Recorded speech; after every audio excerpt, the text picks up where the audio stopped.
जय सच्चिदानंद।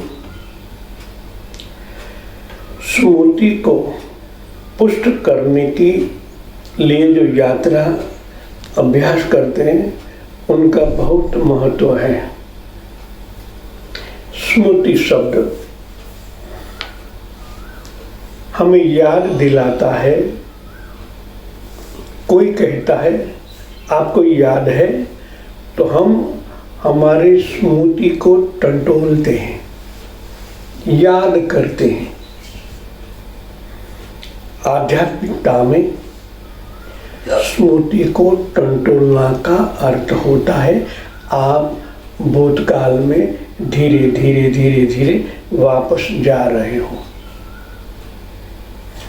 वापस जाते समय आप वर्तमान से भूतकाल की ओर यात्रा कर रहे हो। स्मृति एक चिन्ह है जिसको आप याद करना चाहते हो। याद कब आएगा? जब उस स्मृति तक पहुंचना है। वर्तमान से भूतकाल में जाने का मतलब होता है जो वे बना हुआ है उनके माध्यम से आप वापस जाते हो। वापस जाते समय आपको और भी कई घटना याद आएगी। जिस तरह हम कई यात्रा कर रहे हैं, यात्रा का गोल चाहे बंबई हो, मगर बीच में और भी कई जगह आती है और भी कई ऐसे सीमा चिन्ह आते हैं, वो हमारे मेमोरी पावर में स्थिर हो जाते हैं। आप वापस लौटते हो, वहाँ का जो सीमा चिन्ह वापस आपको टटोलता है, तो उनके जो आणविक और परमाणिक वहाँ आपको याद करना पड़ता है। याद आ ही जाता है, मगर उस परमाणु के साथ संपर्क में आने से आपके अंदर के परमाणु जागृत होने लगते हैं। तो जैसे जैसे उस स्मृति तक आप जाते हो, वैसे वैसे आपकी स्मृति घर्षण में आने से और भी कुछ सूक्ष्म होने लगती है, और यही स्मृति आपको दूरदर्शन शक्ति सतगुण अधिक हो जाती है। मुख्य केंद्र है आज्ञा चक्र। आप याद करना चाहते हो तब शुरुआत तो आज्ञा चक्र से ही होती है। आज्ञा चक्र से आप हृदय के एक द्वार तक, जहां अंतःकरण है, वहां प्रवेश करते हो, तो आज्ञा चक्र पिनियल ग्लैंड को भी टटोलना पड़ता है, घर्षण में आना पड़ता है, और वो तरंग धीरे धीरे आपके हृदय तक जाता है।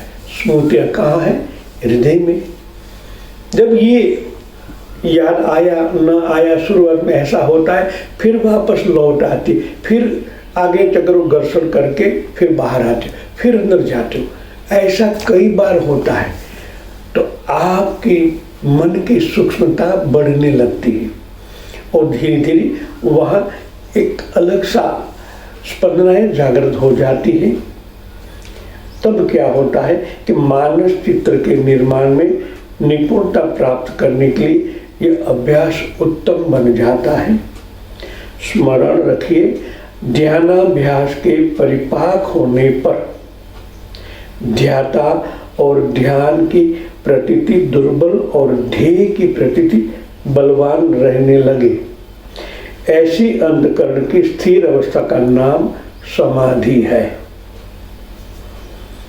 ध्यानाभ्यास, जब आप आगे बढ़े होते हो, ध्यान के अंदर उतरे हो, तब आप ध्याता मतलब देखने वाला आप, और ध्यान, ध्यान का मतलब स्थिरता, स्थिरता का मतलब स्थूल, ये दोनों धीरे धीरे धीरे अनबैलेंस होने लगते, मतलब स्मृति से विस्मृति हो जाती है। फिर गोल ही रहता है।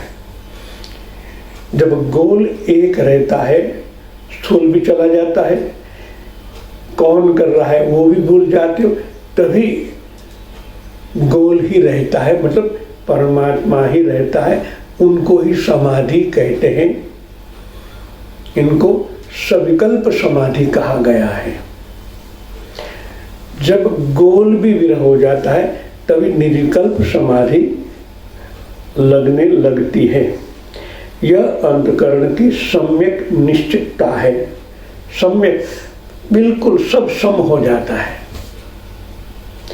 ध्यान के समय स्मृति पट का धुंधलापन धीरे धीरे स्वच्छ होता है। धुंधलापन हटकर हृदय पलट साफ हो जाता है। इसी पर दूर की वस्तुओं के दर्शन होते हैं तथा विविध चित्र खींचे जाते हैं। जब बाहर का सब आवरण हट जाता है तभी आप समाधि में, सविकल्प समाधि में जाते हो और सविकल्प समाधि में चित्र उपसने लगते हैं। जो स्मृति में पड़े हुए हैं वो बाहर आने लगते हैं। इसलिए शास्त्रों ने उनको सविकल्प, सत्य के विकल्प, अभी पूर्णतः सत्य प्रकट हुआ नहीं है, उनका विकल्प, जो आपकी पुरानी छवियां हैं सत्व गुण की, वो बाहर आने लगती है।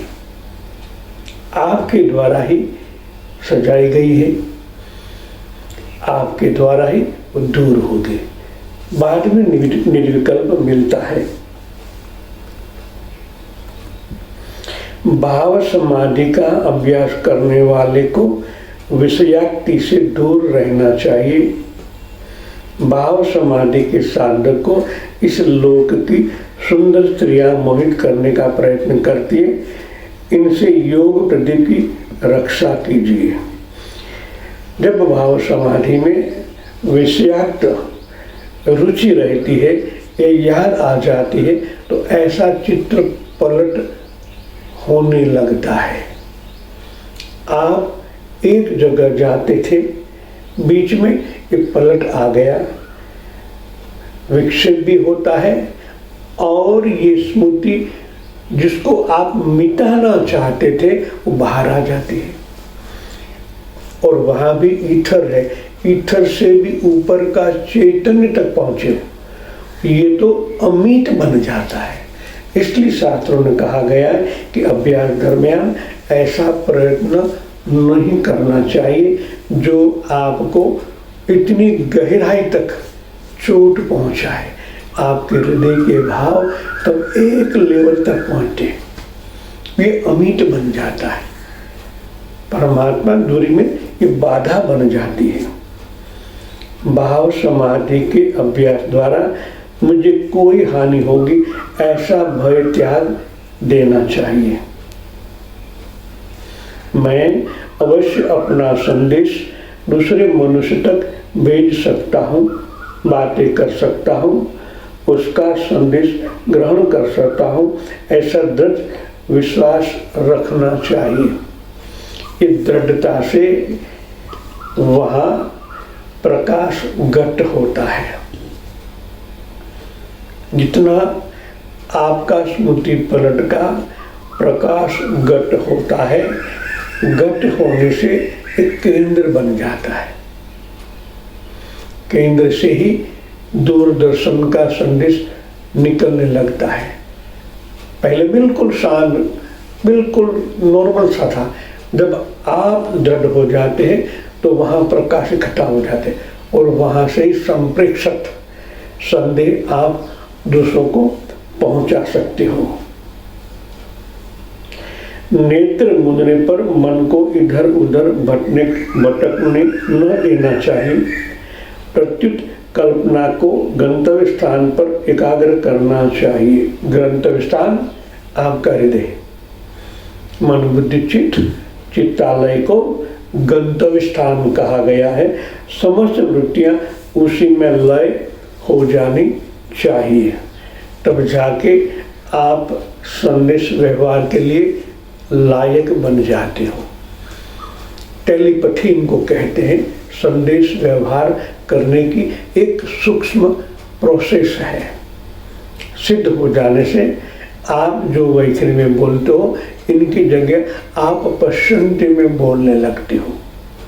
ये धीरे धीरे प्रगाढ़ होने से और परमात्मा के साथ, ईश्वर के साथ एक होने से आप परमात्मा से भी बात कर सकते हो और ऐसे लायक दूसरे साधक के साथ भी आप एक हो सकते हो। आदान प्रदान की ये शास्त्रोक्त विधि है। जय सच्चिदानंद।